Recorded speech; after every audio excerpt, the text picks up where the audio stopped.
read the last chapter of my Lost Cause, I'm well aware that these three processes have to be supplemented by the crucial one, the new walls, apartheid, the new social divisions. Without them, I think all these three topics can be reappropriated by conservative problematic, like biogenetics. Oh my God, the church will immediately say, of course, it's off limits. Ecology. You know who is now the greatest ecologist? Rupert Murdoch, the big bad guy. He all of a sudden discovered ecological threat, and so on and so on. So it's more complex. But nonetheless, I hope you got my point. I think that along these lines, the question we should ask is that, although it's not such a good naive film, of Matrix. Are we not more and more like humanity in Matrix? Just in this kind of a passive position with even our dreams, everything taken from us. Now we pretend a little bit that we live in a democracy, no? I love democracy and free debate. Just let me warn you that my favorite dialogues, I love dialogues, are late Plato dialogues. You know how they look? If you know philosophy, Plato, one guy talks all the time, the other guy every 10 minutes just interrupts him by saying, by Zeus, so it is. Yes, Socrates. A little bit of dialogue like that. Please, I'm here confused. I need another master to hear. Go ahead. My question is about in your recent paper published in these Times where you defend Obama's rhetoric. It's a very problematic. I'm here in between. Yeah. And then also in your talks last night where you talk about maybe, and also of course in the end of violence where you talk about how perhaps the greatest violence is just withdraw and not do anything. And is that a development of your opinions on political action from the past where you've advocated kind of like taking power and No, I'm still my God. Your critiques of Critchley and stuff, you've maligned the position of being infinitely demanding or just critical, and you said that we need to be involved in concrete political actions. I think like your praise of Bertrand Aristide, right? And but you see here already you can see the difference because Critchley doesn't buy Aristide from what I know, from what I've heard. For him, Critchley is basically for me all too soft. For Critchley, Aristide is already too violent, totalitarian, or whatever. But let me answer the question. No, first, when I say sometimes the most violent thing is to do nothing. And then I specify, we should do nothing when the only open mode of being active is this pseudo-activity of doing something which, even if it may appear to be radical or whatever, basically sustains the existing system. And I'm here very precise. I refer to my older theoretical work, for example, in Plague of Fantasies, that notion of interpassivity or pseudo-activity. What does this mean? Let me be very brutal against myself. I remember when 15, 20 years ago I was in psychoanalysis for a short period. I hated it and I stopped. As you can imagine, I talked all the time. Why? Not because I had anything to say. I had strictly nothing to say. I had only one fear. If I stopped talking for a second, the analyst may ask me a truly embarrassing question. So all my hyperactivity was just to guarantee that nothing will happen. And unfortunately, I think that quite often these pseudo-radical academic protests function like that. So I'm very precise. Do nothing only when what you are doing sustains the system. You know what we should be aware? It's not true that simply by doing nothing you support the system. Because often what people think is doing nothing is they are doing quite many things. The system needs us to reproduce itself. We are all the time active and so on. That's what fascinates me. This how, how should I put it? What fascinates me is how even when we think we are doing nothing, we think we are doing nothing, but we are doing nothing in the mode of our cynical doubt. But even then, we are usually active. You probably know my old joke from my parallax view. I use it there, but it's a wonderful one. I will repeat it about that Niels Bohr who visited who was visited in his country house by a scientist friend, and the friend saw above the entrance to his wooden house horseshoe, which I don't know how it is here in Europe. A horseshoe above the entrance is a superstitious item which allegedly prevents evil spirits to enter the house. So a friend asked Niels Bohr, but are you crazy? Are you superstitious? Why do you have this there? Niels Bohr answered, of course I'm not superstitious. Then the friend asked him, but why do you have it? Niels Bohr answered, I have it, I don't believe it, but I have it there because I was told that it works, horseshoe, even if you don't believe in it. That's how ideology functions today. You don't believe in it, you think you are cynical, but you participate in it somehow. And that's the difficult thing to do. So, no, I only, and obviously many leftists were very hurt by this, because not only Critchley, the animosity exploded everywhere, as they put it. No. Why? Because I touched their sacred cow. They really think that their protests are something tremendous. That, I mean, I'm here, I know that, you know what was a sobering effect? I know that it was meant as a bad, stupid joke, that it's not true. But I liked it in a masochist way, almost after the big anti-Iraq war protests in London.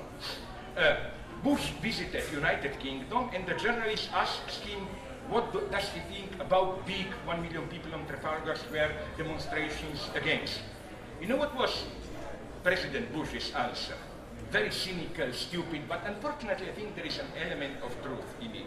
It was, I totally support and admire these demonstrations. And then he said, you see, this is why we are going to Iraq, so that people there will also be able to demonstrate like people. I mean, it may be cynical, but you know, what disturbed me a little bit, my God, I was participant in many demonstrations at that point, but what disturbed me a little bit is how, at the end of the day, everybody was satisfied.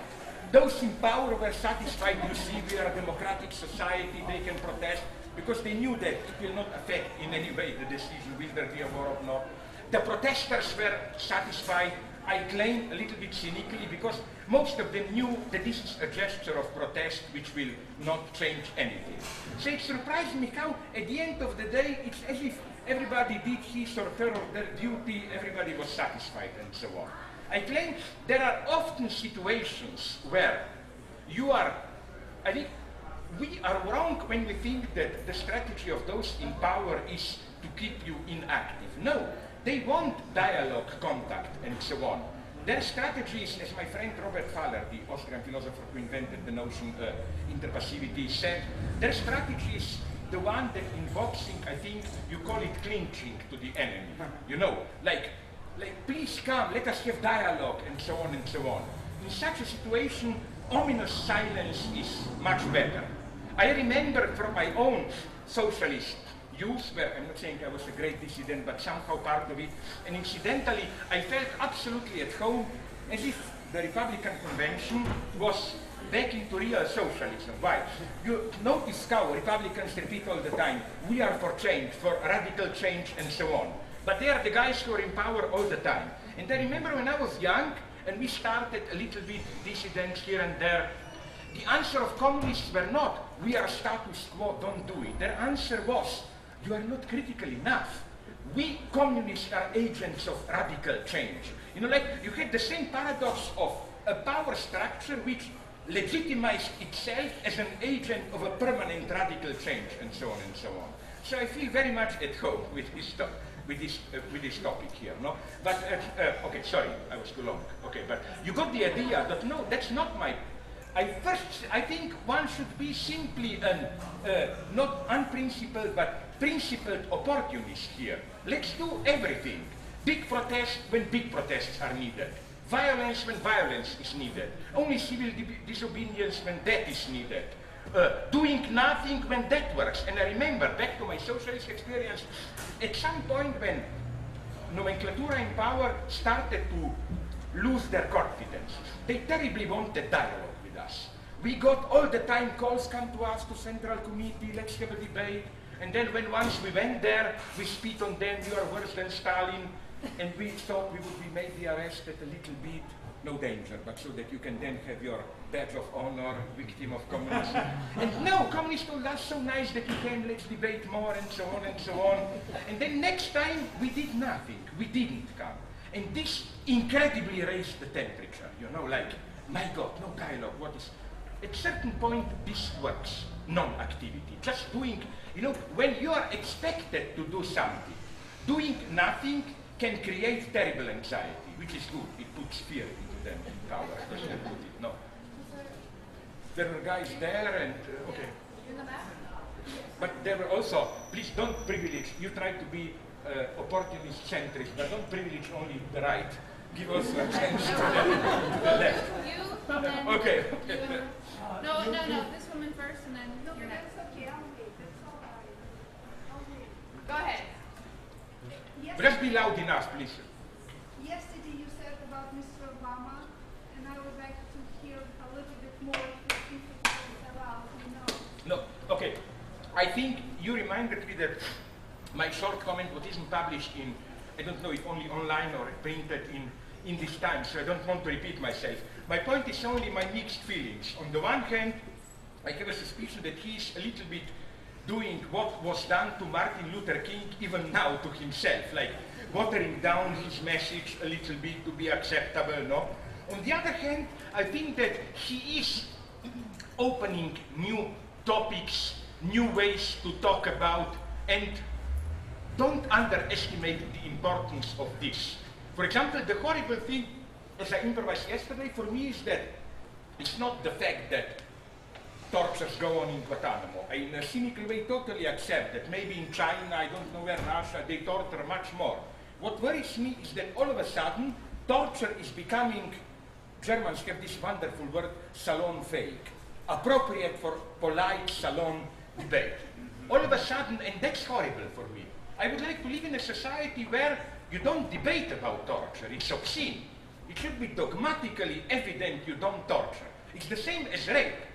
I mean, I hope you women here wouldn't like to live in a society where one would have to argue all the time that, you know, I claim that those who would have argued against rape would be even more dangerous, because apparently opposing rape, they would be preparing the terrain for rape as a debate. I would like to live in a society where when somebody argues for rape, he's simply automatically dismissed as a strange jerk, idiot, or whatsoever. Like, you just turn around as if he made some unpleasant sound or whatever, no?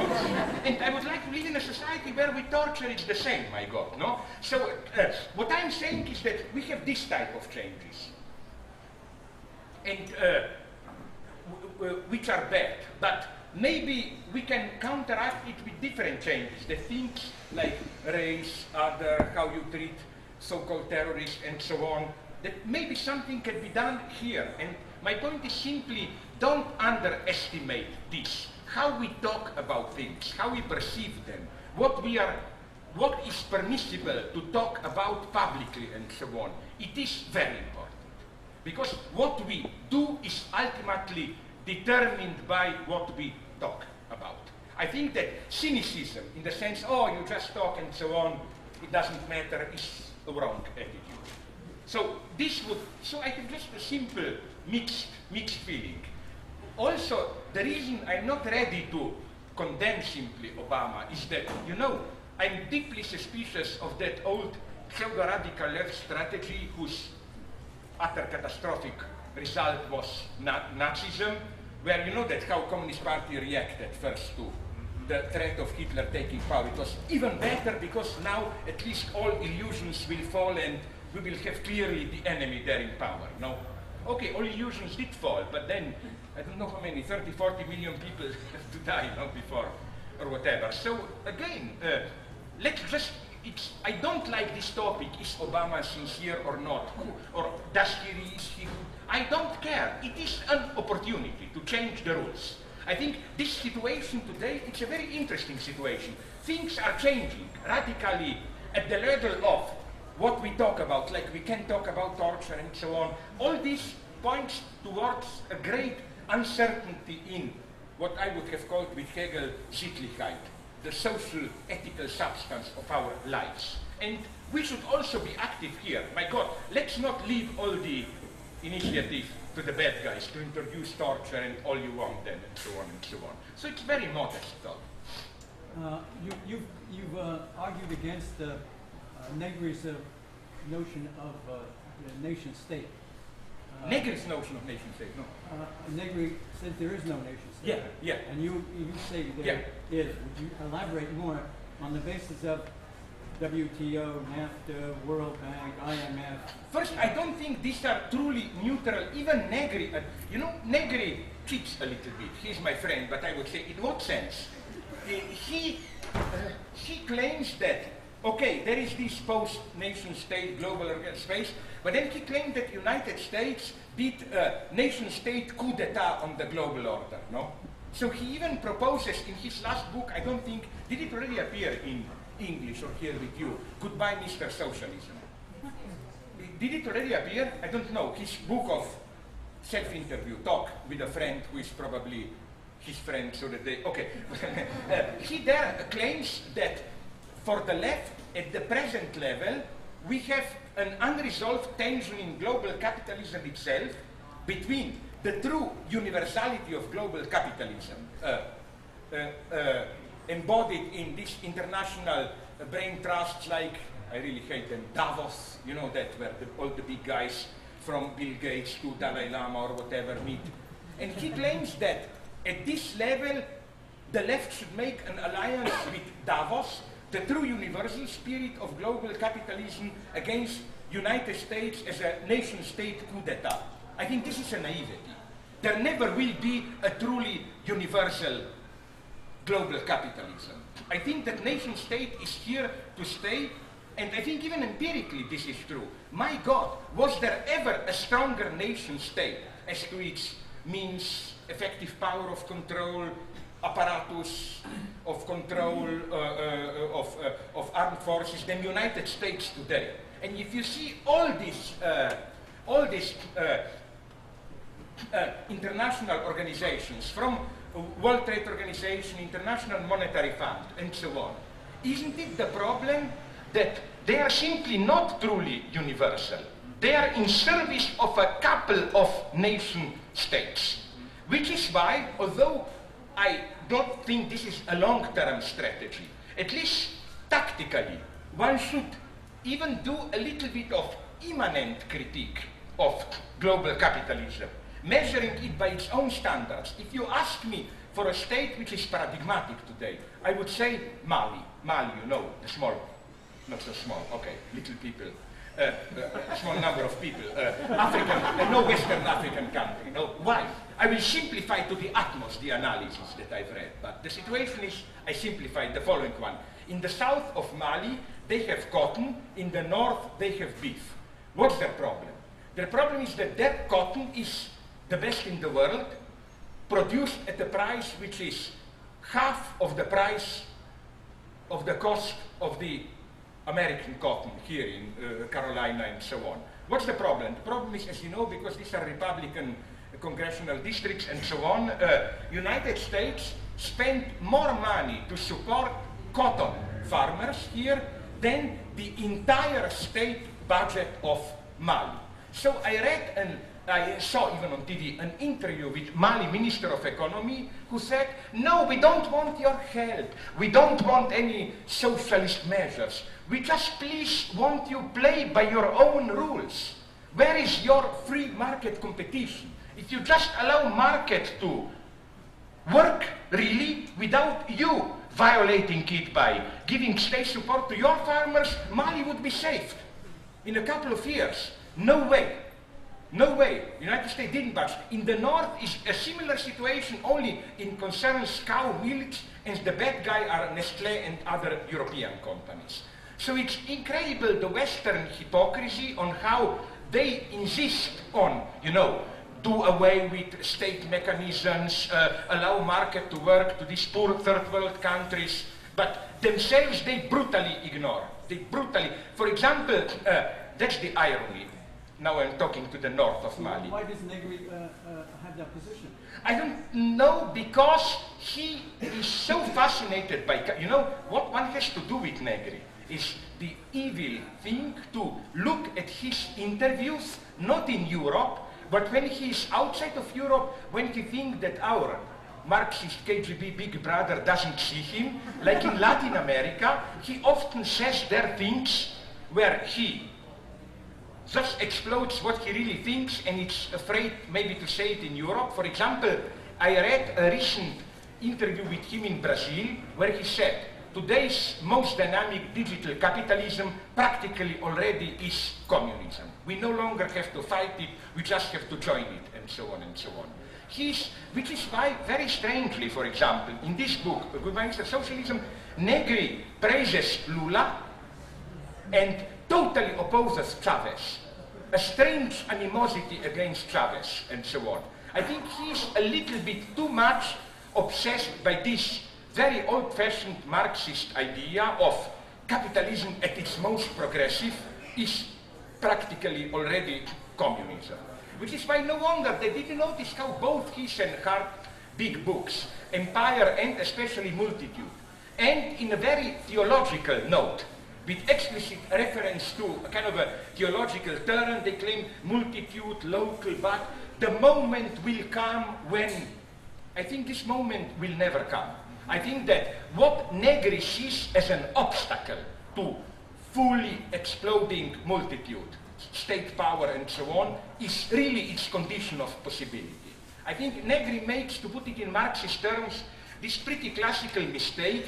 He sees only as an obstacle that what is a positive condition. Which is why, again, we shouldn't say some old leftists claim against this idea of disappearing state, no, we need a stronger state. No, we need a different state. We already have a very strong state, my God. Where does this myth come that state is slowly if it is disappearing, it's in a very Stalinist way. You know that Stalin, in his infinite wisdom, said that in Soviet Union, state is disappearing only in a dialectical way, said Stalin. That state disappears through the fortifying of its organs, especially organs of repression. No, in this sense only I would say that the state is disappearing today. No, effectively, okay, but I'm not just getting confused now. The message is clear, is that the first step of critical thinking is do not accept the way the system describes itself. The first thing is to redefine the very coordinates. It's not that we all share the same analysis and then we just differ in what is good, what is bad, and so on and so on. One really needs thinking more than ever today. And here I disagree, although I respect him as a political figure, with Noam Chomsky. A friend of mine had a year ago lunch with Chomsky and told me that Chomsky told him, today we don't need any theory. Everything is totally cynical, clear. The only thing we have to do is to tell people what is going on. I disagree with it. This is this absolutely naive, rational aspect of Chomsky, which I don't think it works. This will be the last question. Last three, okay, we can make a Hegelian triad. Could you tell me the etymology of your name, your first name and your last name? It's very disgusting. Slavoj means the glorious one. Zizek, I don't know, I only know, that's the only good news, that it's of Czech origins. And in Czech, it's the same name as that Jan Žižka, you know, Jan Husid, the Protestants, you know. And then Jan Žižka was the greatest warrior of Protestants. He had a great revolutionary army. They were famous for having so-called moving fortresses, fighting Catholic Church. They put like 30, 40 oxen and put on them a giant wooden structure, like a small fortress, so that the whole fortress was moving and the earth was shaking and terrorizing the enemy.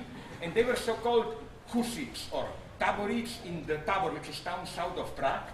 They established their own Protestant, radical Protestant republic in a wonderful Stalinist way, like they liberated farmers, nothing to pay to the feudal masters, and then they say just to sustain your revolutionary power, you will have to pay to us even a little bit more. No, quite seriously, that part of my name I'm not ashamed of. It's the first really modern, violent, egalitarian movement. Protestantism at its best. Means glorious, huh? Yeah. I think we have to go on to the signing. Yeah, but okay, my God, the guys, no, just very briefly, yes. Oh my God, don't read the long questions. It's not. Okay, sorry. In your proposed response to how capitalism addresses consumers, You propose that consumers impose their own meaning on the act of consumption by saying this isn't to save the African child, this is to kill the African child. This was attempted by the punks and was appropriated. Yeah. How can we resist that appropriation? No, first, I wouldn't say that consumers themselves impose the meaning, because what meanings does it have? It is quite clearly suggested to you. Like, for example, they simplified, I know example that I evoked, Starbucks. They don't leave it to you. They directly suggest to you in what way you should feel well, you know. The stupid cup of coffee, oh, you see the happy African child or whatever, no? Who gets the stupid tuberculosis injection or whatever, no? So, but with concerning punk, oh my God, okay, we don't have time to go into it, but I deeply agree with you here that punk is problematic, but I have an answer. More radical groups, for the lack of better name, I would have called them post-punk. I don't know to what extent they are known here. There was even a Slovene group called Laibach. Now I no longer respect them. They made, for my taste, too much of a compromise with the new power in Slovenia. Now they want to be recognized as for their contribution to Slovene independence and so on. But there is a German group, do you know it? Rammstein. I think they are good guys, progressive. Why? What are they doing? People think, you know, these stupid liberals totally miss the point. They see Rammstein as, you know, they have all these proto-totalitarian Germany. They think that they ironically mock the totalitarian rituals, but then typical liberal worry. That's okay if you are intelligent. But what if there are some young, innocent people who will take this too seriously and really become Nazis? They totally miss the point. You know what I think Rammstein is doing? Let me give you an example from a different domain, but it goes in the same direction. In Carinthia, which is north from Slovenia, immediately South Austrian province, this is the original place of that Austrian right-wing populist Jörg Haider, who, in order to gain his popularity 20 years ago already, 25, he proposed as a slogan a totally crazy idea that we Slovenes, we are nobody, small city nation, nonetheless, that we are a threat to Austria, that we want to occupy Carinthia. And then his slogan was, in German, Kärnten bleibt Deutsch, which means Carinthia will or should remain German. Now, what did the Austrian leftists do? They published in main newspapers, they bought one page and started with Kärnten bleibt Deutsch. Then they didn't do any ideological analysis, how this is wrong. They just, that was the entire paid ad. They just supplemented it with obscene variations, like Kärnten bleibt Deutsch, Kärnten bleibt Bleutsch, Kärnten bleibt Bleutsch, and so on. It sounded so dirty, obscene. Doesn't Chaplin do something of the same? Don't underestimate him in his The Great Dictator. You know those speeches of Hitler, where you have Hitler deprived of his message, reduced to these vulgar obscenities and so on. You see this raw emotional material. And I think Rammstein is doing something similar. They are directly confronting you with the obscenity of totalitarian nationalist rituals, but in this way they are much more radically undermining it. Like, after you see, like, Chaplin, Great Dictator, and so on, you can no longer take it. It is as if, you know, something happens like, similar to, you know, when you see an operatic performance or a great speech. You know what happens on TV when you turn off the sound? The gestures become ridiculous. Something at a similar level is what Chaplin does to Hitler there. You remember that famous speech where it's really like Kärnten bleibt Deutsch or what? He speaks some totally incomprehensible, strange language. Only from time to time you recognize a vulgar German word like Wiener Schnitzel, Apfelstrudel or what. It's as if Hitler is unmasked in his obscenity. And I think something along these lines Rammstein are doing. And it's a very nice strategy, because then I think, again, this is totally false danger.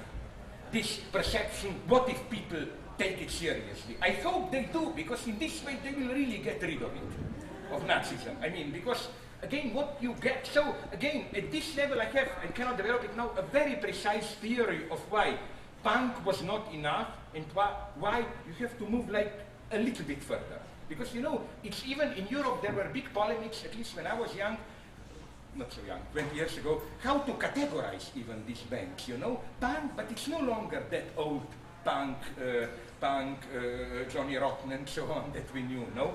But it's a very appropriate question. I agree with you here, yes.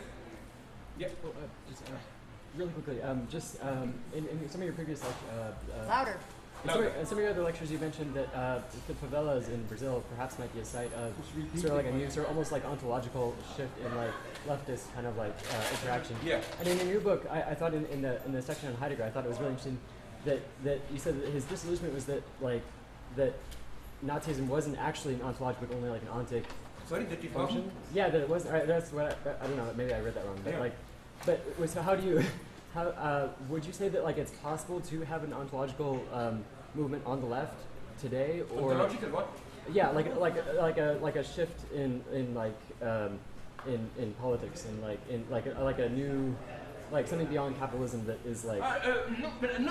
Here my position is honestly tragic and moderately optimistic. I'm not saying automatically there will be a new leftist movement.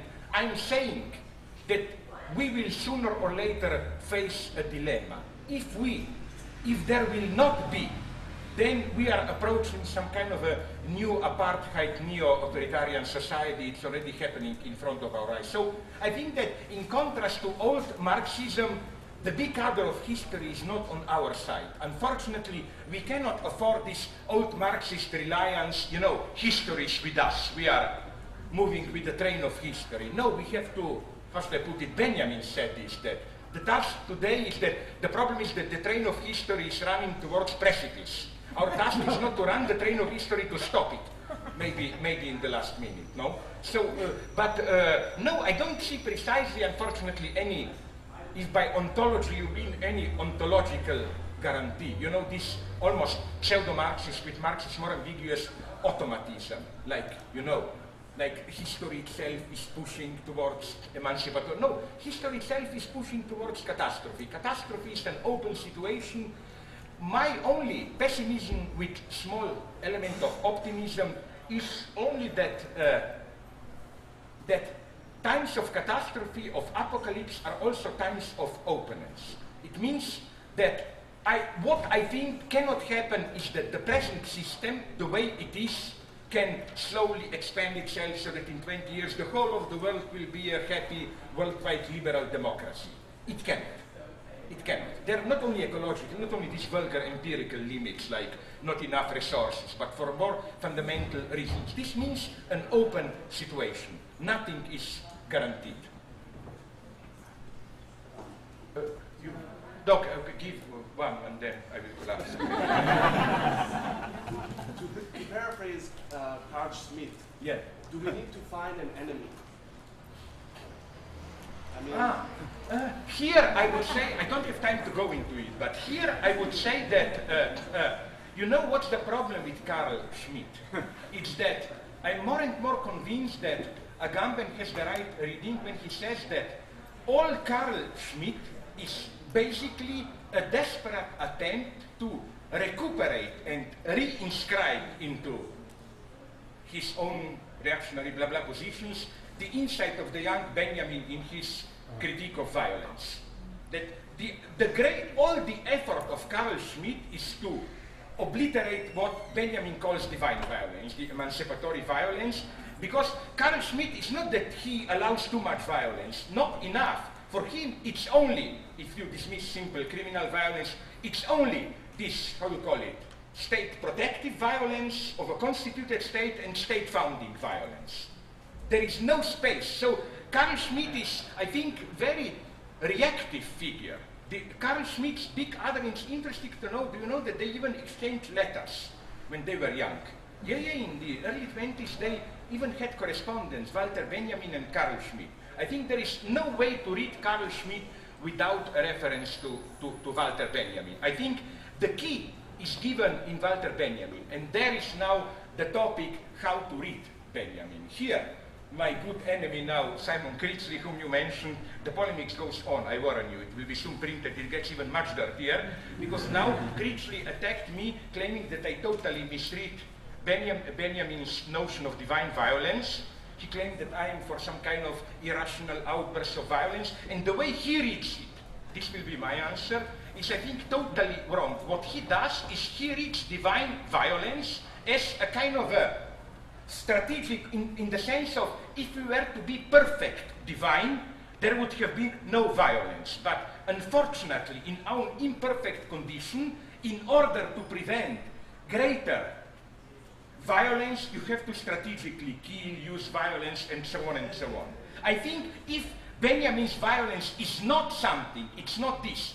Benjamin, and Agamben is right here, says that it's not at the level of purposes that you can distinguish divine violence from the bad one, prostate, mythical violence. He says almost the opposite. Benjamin says mythic violence is violence which serves as a means to a goal.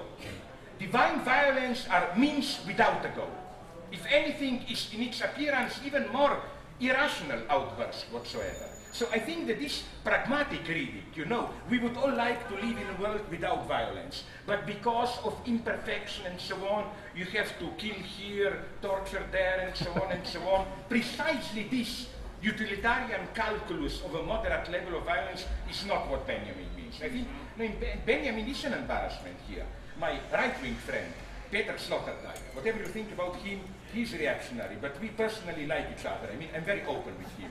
When I meet him, I tell him, listen, things are clear. If I take over, you get a one-way ticket to Magadan, Siberia, and you never come back, and so on. But nonetheless, he is right when he makes this clear in his book, where he also attacks me on, I forgot what was the title, Zeit und Zorn, yes, time and rage. When he claims that, are we aware that Benjamin, under the notion of divine violence, he simply legitimizing state terror and mob violence? Yes, he's, this is what I don't trust with this postmodern soft souls where every academic thinks about this, about divine violence should be a violence which is very violent, but in some abstract, radical, symbolic sense where nobody is really hurt, and nothing horrible really. No, sorry, Benjamin is here very clear. Divine violence means killing, blood, and so on. And I try to, so the polemic is going on. But nonetheless, to answer you, although I did contribute there, she asked me, to that volume, The Actuality of Carl Schmitt, or what, by Chantal Mouffe, I think, again, that his role is a little bit exaggerated. I mean, if you read some leftists, it almost appears as if the only way to the renewal of Marxism is Carl Schmitt or what. I think you find everything that a young Christian Marxist gentleman needs to know in Walter Benjamin. It seems as though you're like resurrecting the symbolic figure of the enemy.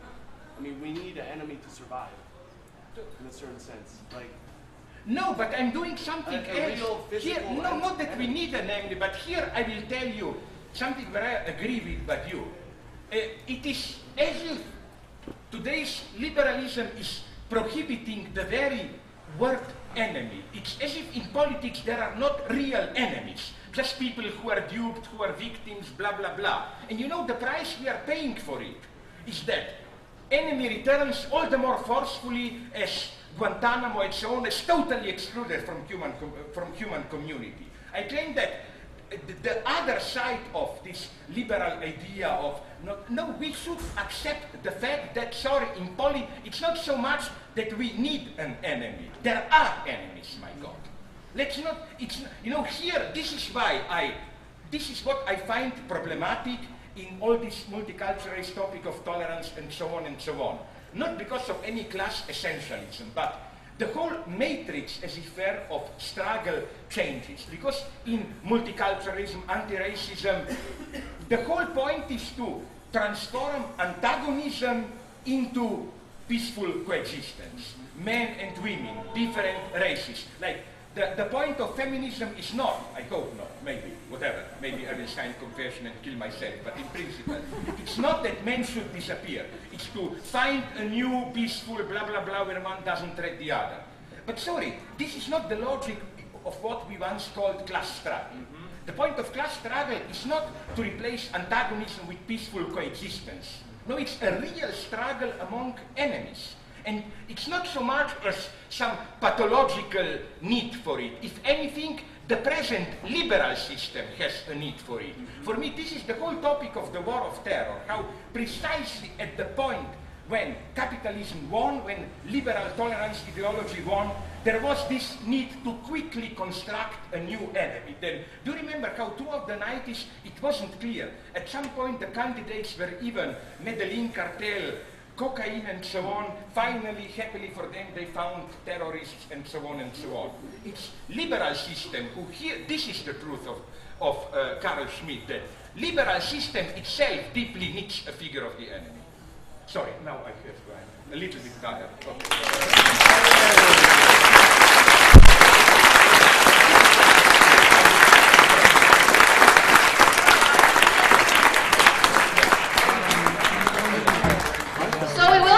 Signing. Thank you all for coming and staying. We're going to have the signing right around the corner under the gear. So please start the line there and then through the store. Thank you for coming out to Modern Times tonight.